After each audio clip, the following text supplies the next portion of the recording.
Hello everyone, welcome to Engineers Education Point. In this video, we are going to learn about remote control. हम लोग remote control के बारे में पढ़ेंगे।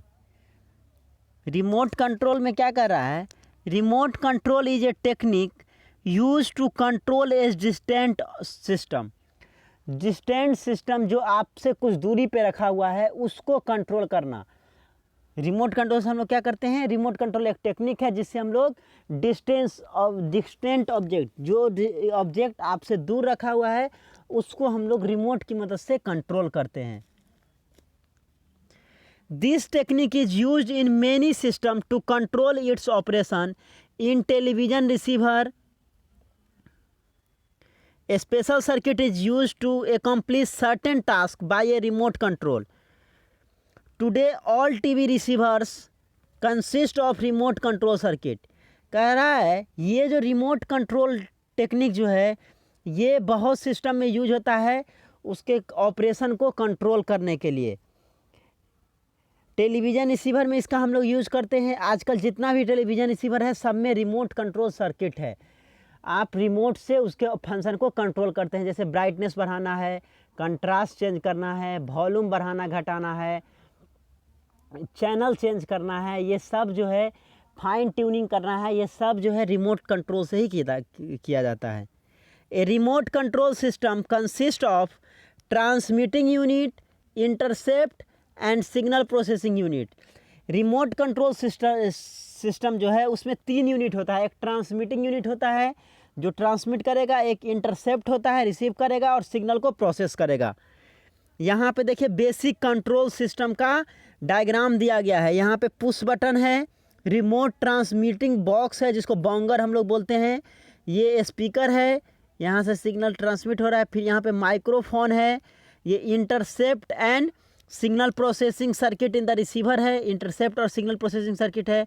यहाँ से मैकेनिकल ड्राइव और इलेक्ट्रॉनिक कंट्रोल यूनिट है, जहाँ से आप वॉल्यूम, ट्यूनर, कलर ये सब को आप चेंज करते हैं।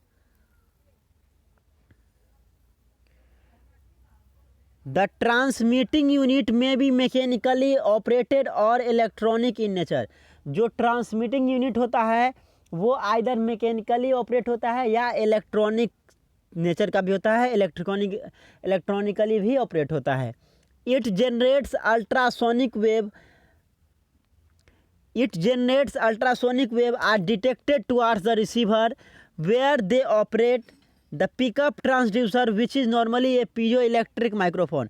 ये जो माइक्रोफोन यूज होता है वो कौन सा है? पीजो इलेक्ट्रिक माइक्रोफोन का यूज़ किया जाता है।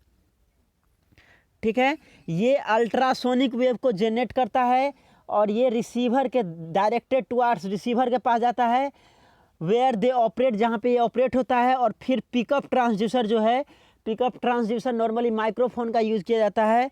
वो उसमें माइक्रोफोन में किसका यूज़ किया जाता है? पीजो इलेक्ट्रिक माइक्रोफोन का यूज किया जाता है। The intercept circuit is a piezo electric microphone. जो इंटरसेप्ट सर्किट यूज किया जाता है वो कौन सा है? पीजो इलेक्ट्रिक माइक्रोफोन का किया जाता है। Which control the ultrasonic sound waves into electrical signal. जो क्या करता है? जो अल्ट्रासोनिक साउंड वेव जनरेट होता है उसको क्या करता है? वो इलेक्ट्रिकल सिग्नल में कन्वर्ट कर देता है। This electrical signal is processed by the processing circuit. अब जो ये पीजो इलेक्ट्रिक माइक्रोफोन के द्वारा जो अल्ट्रासोनिक वेव को इलेक्ट्रिकल सिग्नल में कन्वर्ट किया गया उसको फिर प्रोसेस किया जाता है और प्रोसेसिंग सर्किट के द्वारा which generate appropriate control signal और रिसीवर, जो कि एप्रोप्रिएट कंट्रोल सिग्नल जनरेट करता है। Special circuit, there are several types of special circuit for remote control. Remote control के लिए बहुत सारा स्पेशल सर्किट का यूज़ किया जाता है। These are as follows. यहाँ पे 2 तरह का है, इलेक्ट्रॉनिक रिमोट कंट्रोल सर्किट और electromechanical remote control circuit. Means एक इलेक्ट्रॉनिक रिमोट कंट्रोल होगा और एक इलेक्ट्रोमैकेनिकल रिमोट कंट्रोल सर्किट होगा। देखिए इलेक्ट्रॉनिक रिमोट कंट्रोल सर्किट में क्या कह रहा है? It consist of electronic transmitter and receiver. Electronic remote control circuit में क्या होता है? इलेक्ट्रॉनिक ट्रांसमीटर और रिसीवर होता है। The electronic transmitter generates light ray with the help of red bulb or LED. Electronic transmitter जो है वो लाइट को जनरेट करता है, लाइट रे को जनरेट करता है with the help of red bulb और एलईडी। एलईडी जो यूज़ किया जाता है रिमोट में, उसके मदद से क्या करता है, लाइट रे को जनरेट करता है। द लाइट रे is detected by the photo conducting diode और ट्रांसड्यूसर। और ये जो लाइट रे जो इमिट होता है, जनरेट होता है, उसको डिटेक्ट किया जाता है फोटो कंडक्टिंग डायोड से या ट्रांसड्यूसर की मदद से। The transducer convert the light रे इन अप्रोप्रिएट इलेक्ट्रिकल सिग्नल। अब जो ट्रांसड्यूसर जो यूज़ किया जाता है वो क्या करेगा, लाइट रे को इलेक्ट्रिकल सिग्नल में कन्वर्ट कर देगा। This signal is processed bye processing circuit. अब ये इलेक्ट्रिकल सिग्नल को प्रोसेस्ड हो किया जाएगा प्रोसेसिंग सर्किट के द्वारा, and produces corresponding control signal. और उसके बाद जो है करस्पॉन्डिंग कंट्रोल सिग्नल प्रोड्यूस होगा। A simple electronic remote control circuit is shown in figure below. देखिए एक सिंपल रिमोट कंट्रोल सर्किट को दिखाया गया है। यहाँ पे वोल्टेज अप्लाई किया गया है, R1 है, पुश बटन स्विच है, ये यहाँ पे लगा हुआ है पुश बटन स्विच। ये आपका एलईडी है जो कि क्या करेगा, लाइट रे को जनरेट करेगा। यहाँ पे देखिए एलईडी है, यहाँ पे फोटो डायोड है, ठीक है, फोटो डायोड लगाया गया है या ट्रांसड्यूसर जो क्या करेगा, लाइट रे को इलेक्ट्रिकल सिग्नल में कन्वर्ट करेगा। और फिर उसके बाद प्रोसेसिंग सर्किट के द्वारा प्रोसेस होगा और फिर जो है control signal to receiver, receiver के पास कंट्रोल सिग्नल जाएगा। नेक्स्ट है इलेक्ट्रोमैकेनिकल रिमोट कंट्रोल सर्किट। तो इलेक्ट्रोमैकेनिकल रिमोट कंट्रोल सर्किट क्या होता है, कह रहा है in electromechanical remote control system we use ultrasonic wave generator and detector. Electromechanical remote control system में अल्ट्रासोनिक वेव जनरेटर और डिटेक्टर का यूज किया जाता है। In this we use piezo electric crystal as ultrasonic wave generator and detector. Electromechanical remote control circuit में piezo electric crystal का use किया जाता है अल्ट्रासोनिक वेव जनरेटर और डिटेक्शन के लिए। A simple circuit arrangement of an electromechanical control system is shown in figure below.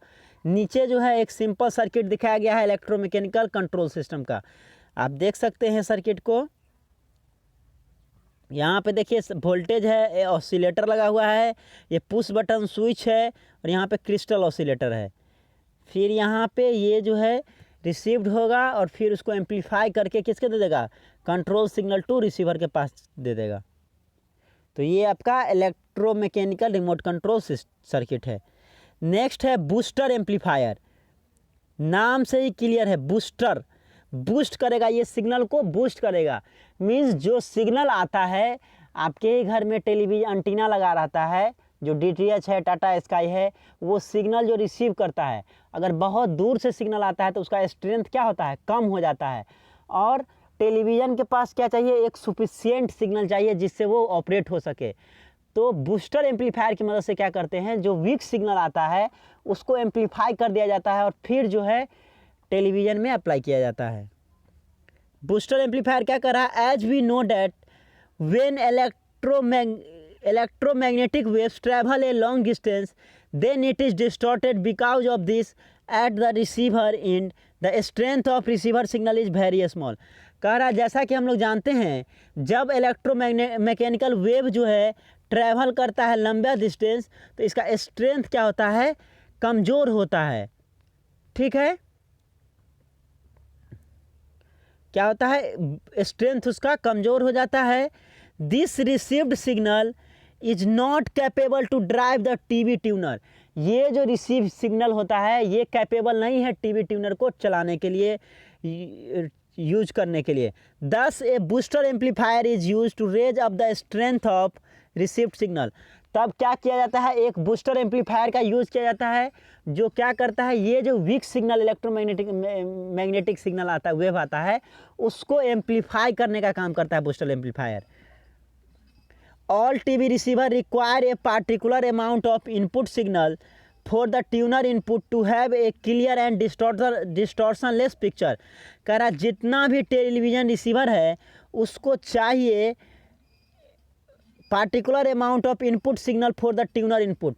Tuner input के लिए एक particular amount of input signal चाहिए to have a clear and distortionless picture. और clear और distortionless picture के लिए एक fix amount में एक आपको अमाउंट में उसको क्या चाहिए, सिग्नल चाहिए। If the signal is below that minimum level the picture is spoiled in quality and sometimes there is no reception. देखिए जब जो है उस सिग्नल से कम होगा तो क्या हो जाएगा, आपका क्वालिटी डिग्रेड कर जाएगा, उस स्पॉइल्ड हो जाएगा, और समटाइम्स क्या होगा, बहुत कम आपका सिग्नल है तो वो रिसीव भी नहीं होगा। दस in the far of area, जहाँ पे दूर दराज का एरिया है, रिमोट कंट्रोल है, रिमोट एरिया है, where received signal strength is not sufficient to be amplified to the tuner, a booster amplifier may be introduced in between for amplifying the received signal first and then it is applied to the tuner input। कह रहा है जहाँ पे फार of area है, remote area है, वहाँ पे लंबे दूरी ट्रैक करके आता है इलेक्ट्रोमैग्नेटिक वेव्स, तो उसका स्ट्रेंथ कम हो जाता है, तो वहाँ पे एसेंशियली है जो आप बूस्टर एम्पलीफायर का यूज़ करें। बूस्टर एम्पलीफायर क्या करता है, जो रिसीव्ड सिग्नल है उसके स्ट्रेंथ को बढ़ा देता है, ठीक है, और फिर एम्पलीफाई करके फिर क्या करता है, जो रिसीवर है, ट्यूनर है, टेलीविज़न ट्यूनर इनपुट उसको अप्लाई करता है एम्पलीफाई करने के बाद, जिससे क्या होता है वो अच्छे से काम कर पाता है, पिक्चर डिग्रेड नहीं होता है, क्वालिटी जो है अच्छा रहता है। तो बूस्टर एम्पलीफायर बूस्ट करता है, सिग्नल को एम्पलीफाई करता है, जो वीक सिग्नल आता है उसको एम्पलीफाई करने का काम करता है। नेक्स्ट है ऑटोमेटिक ब्राइटनेस कंट्रोल, इसको हम लोग शॉर्ट में क्या बोलते हैं, ABC, ऑटोमेटिक ब्राइटनेस कंट्रोल। कह रहा the amount of light in the room where the TV set is in use determine the setting of the brightness control for satisfactory picture. कह रहा है जिस रूम में है, the amount of light in the room where the TV set in use determine the setting of the brightness control for a satisfactory picture. Room में जो brightness है उस पर डिपेंड करता है जो आपको ब्राइटनेस किस तरह का सेट करना है। अगर ज़्यादा ब्राइटर रूम है, मीन्स धूप अगर अच्छे से आ रहा है, रोशनी अच्छे से रूम में आ रहा है, तो उसमें क्या होगा, ब्राइटनेस कम होगा। अगर उसमें ब्राइटनेस क्या होगा, अगर ज़्यादा आपका लाइट आ रहा है तो ब्राइटनेस इंक्रीज करना पड़ेगा। अगर रात का टाइम है या अंधेरा रूम है तो उसका ब्राइटनेस क्या होगा, लो हो जाएगा। जैसे कि आप मोबाइल में भी देखते होंगे, ब्राइटनेस अगर ऑटोमेटिक ब्राइटनेस कर देंगे तो वो आपका वेरी करता है लाइट के अकॉर्डिंग। रूम में जो लाइट है, अगर रोशनी नहीं है रूम में तो ब्राइटनेस क्या होगा, बहुत कम करके देखना पड़ेगा, जिससे कि आपका आई पे भी डिफेक्ट नहीं हो। अगर आप ब्राइटनेस को सही से नहीं रखते हैं तो आई भी डिफेक्ट हो सकता है। तो अगर डार्क रूम रहेगा तो ब्राइटनेस क्या होगा, लो होगा। अगर आपका रूम जो है ज़्यादा ब्राइटर है तो ब्राइटनेस आपको इंक्रीज करना पड़ेगा। The contrast control is also linked to some extent with the brightness setting and often needs readjustment when the brightness control is varied। देखिए ब्राइटनेस और कंट्रास्ट, कंट्रास्ट क्या होता है, difference between black and white, उसी को हम लोग contrast बोलते हैं। तो अगर आप ब्राइटनेस बढ़ाते हैं तो कंट्रास्ट में भी चेंजिंग आता है। तो ब्राइटनेस और कंट्रास्ट जो है एक दूसरे से मिलता जुलता है। आप जो है जब आप ब्राइटनेस को चेंज करते हैं तो कंट्रास्ट को भी रीएडजस्टमेंट करना पड़ता है, ठीक है। The brighter the room, the greater is the need to advance the setting of both brightness and contrast। कह रहा है जितना ब्राइटर रूम होगा, जितना रोशनी रूम में जाएगा, उतना क्या है आपको ग्रेटर नीड टू एडवांस, उतना बढ़ाना पड़ेगा ब्राइटनेस और कंट्रास्ट को। For settling both brightness and contrast control for a brighter picture and effective reproduction of various shades of grey in the scene. तो जितना ब्राइटर रूम आपका रहेगा उतना ब्राइटनेस लेवल को मेंटेन करना पड़ेगा आपको टेलीविज़न में ही, जिससे कि आपका आई भी प्रभावित ना हो और अच्छे से आप देख सकें। A circuit which automatically accomplishes this is known at automatic brightness control. और ऐसा सर्किट जो क्या करता है, एडजस्ट कर लेता है लाइट रूम के अकॉर्डिंग, मीन्स डार्कर रूम है या ब्राइटर रूम है उसके अकॉर्डिंग अपने आप को एडजस्ट करता है, उसी को हम लोग ऑटोमेटिक ब्राइटनेस कंट्रोल बोलते हैं। मीन्स खुद से वो कंट्रोल कर लेता है according to brightness or darkness in the room. ABC automatic brightness control is use to keep the brightness of the displayed image at a constant level. ये क्या करता है automatic brightness control, brightness level जो है display image का उसको ये constant करके रखता है। ड्यूरिंग एग्जामिनेशन में जिस समय आप देखते हैं उस समय में इसको क्या करता है, कंट्रोल करके रखता है, कांस्टेंट रखता है, जिससे आपका आई में फ्लक्चुएशन नहीं हो। अगर लाइट फ्लक्चुएट करेगा तो आई पे भी इफेक्ट करेगा और वो डैमेज कर सकता है। तो एक कांस्टेंट जो है ब्राइटनेस मिलना चाहिए। Thank you for watching this video. Thank you so much.